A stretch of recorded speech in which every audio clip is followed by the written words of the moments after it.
25वीं राज्य स्तरीय वन खेलकूद एवं ड्यूटी प्रतियोगिता में मार्च पास में धर्मशाला पहले स्थान पर रहा, चंबा दूसरे तथा कुल्लू तीसरे स्थान पर रहा। इसी तरह से 800 मीटर की दौड़ में पुरुष वर्ग में मंडी के कुलविंदर ने पहला, सोलन के जसवीर ने दूसरा, धर्मशाला के ऋषभ ने तीसरा तथा चंबा के मनीष कुमार ने चौथा स्थान प्राप्त किया।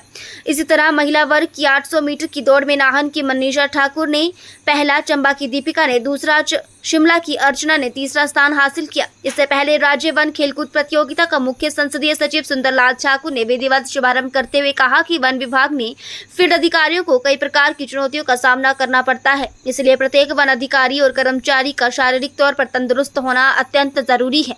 उन्होंने कहा कि फ्रंटलाइन स्टाफ का मनोबल बनाए रखने तथा उनकी सहायता हेतु 2061 वन बीटों में वन मित्रों की भर्ती की जा रही है। इससे युवाओं को रोजगार के अवसर भी मिलेंगे। मुख्य संसदीय सचिव ने कहा कि हिमाचल को हरित राज्य बनाने की दिशा में मुख्यमंत्री वन विस्तार योजना आरंभ की गई है।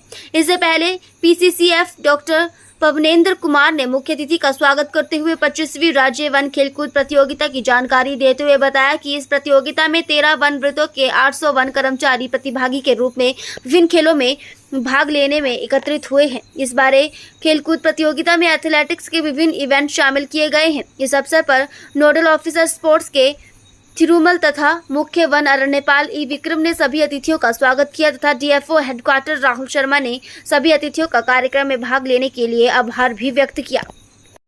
देखिए, आप जानते हैं कि जो हमारे फॉरेस्ट फोर्सेस है, इसके जो खेल या 25वीं जो आयोजन हो रहा है प्रदेश स्तर का, उसमें हमारे जो है सारे सर्कल्स की टीमें और फॉरेस्ट कॉरपोरेशन और हमारा जो टॉलैंड शिमला की टीम आई है, तो ऐसे में 800 लगभग खिलाड़ी यहाँ पे आए हैं। आप जानते हैं कि फोर्सेस जो फॉरेस्ट फोर्सेस है, इनका ये खेल कूद प्रतियोगिता का होना, जहाँ इनकी शारीरिक क्षमता को भी जो है इन्हें प्रतिस्पर्धा पैदा करता है, अपने आप को ये फिट रखते हैं, डिसिप्लिन रखते हैं। सबसे बड़ी बात है कि माननीय मुख्यमंत्री जी ने इसको अनिवार्य करते हुए कुछ एक और इसमें ट्रैकिंग मैराथन को भी इसके साथ जोड़ा है, एक संदेश देने की कोशिश हुई है।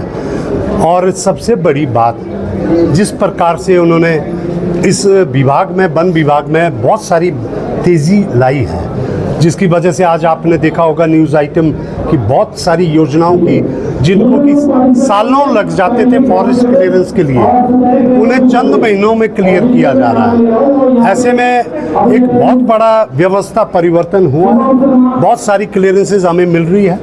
और ख़ास तौर पे जो वन वृक्षारोपण जो वनों में किया जाता था, वो आमतौर पे जो हमारे इमारती लकड़ी की जो पौधे थे, उनको जो रोपण किया जाता था, मुख्यमंत्री जी ने कहा है कि महिला मंडल के माध्यम से, युवा मंडल, एनजीओ के माध्यम से 60% जो भी वृक्षारोपण होगा उसमें फलदार पौधों का वृक्षारोपण होना चाहिए। उससे क्या है, एक तो हमारे जो ये मंकी मैनस है या बंदरों का जो उत्पाद है, उसको भी रोकने में कामयाबी मिलेगी। और जो महिला मंडल, जो युवा मंडल उसका वृक्षारोपण करेगा, वो उसको एक कमाई का साधन भी पैदा होगा।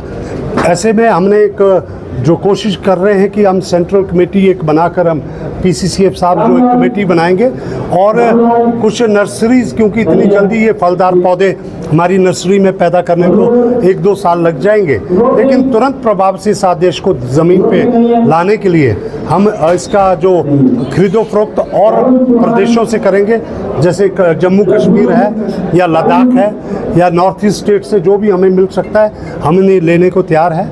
और उसके साथ में जो इको टूरिज़्म के लिए बहुत बड़ी एक विस्तार होने जा रहा है।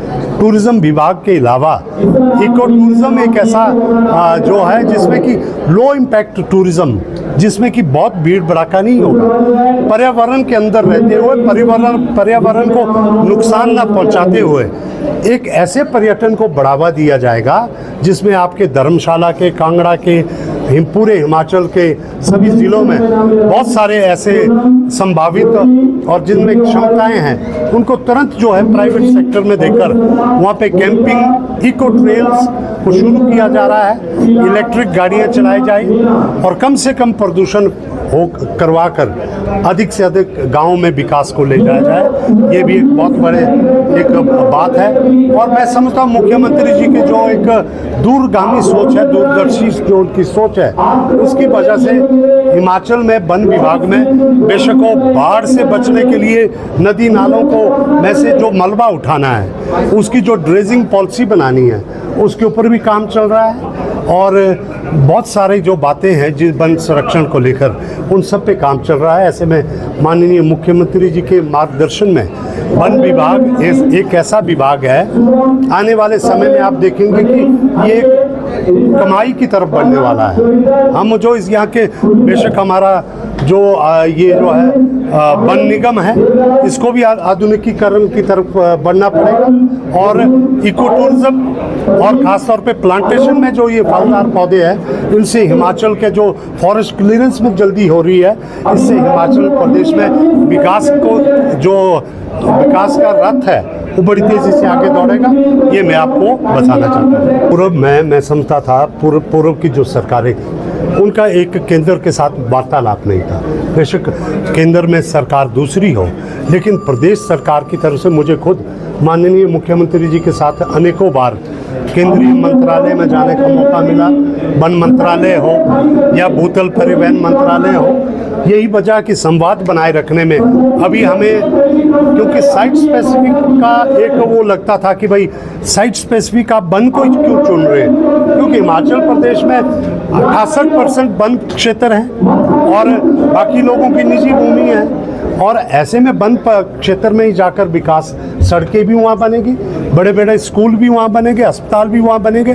तो ऐसे में हमें जो अभी क्लियरेंसेस मिल रही है, वो इस वजह से मिल रही है कि हमारे अफसर जो वन विभाग के हैं, या हमारा चीफ सेक्रेटरी लेवल पे या एडिशनल चीफ सेक्रेटरी जो फॉरेस्ट है, सभी की तरफ से एक पहल हुई है। और माननीय मुख्यमंत्री जी ने जो पहल की है केंद्रीय मंत्रियों से मिलने की, उससे हमें बहुत फ़ायदा मिल रहा है और बहुत तेज़ी से क्लियरेंसेस मिल रही है। देखिए, मेरा तो एक मुख्य संसदीय सचिव वन से जुड़े होने के नाते मैं इको टूरिज़्म की तो बात कर सकता हूँ, लेकिन जो अभी जो टूरिज़्म का जो मामला है, और वो तो अब सब जुडिस आपने कहा है कि हो गया है, उस पर मैं ज़्यादा नहीं कहना चाहता हूँ। लेकिन इको टूरिज़्म में हम केरला से, कर्नाटका से, सिक्किम से और भूटान का जो वहाँ पे जो मॉडल्स है, उनसे भी बेहतर मॉडल लेकर आ रहे हैं, जिसमें हमने बहुत सारी साइटें पहले भी दे चुके हैं और भी निजी क्षेत्र में देने के लिए तैयार है। क्योंकि वन के जो बचाते हुए टूरिज़्म को बढ़ावा देना, ये हमारे विभाग का काम है। तो मैं समझता हूँ मैं इतने तक अपने आप को सीमित है। Thank you so much.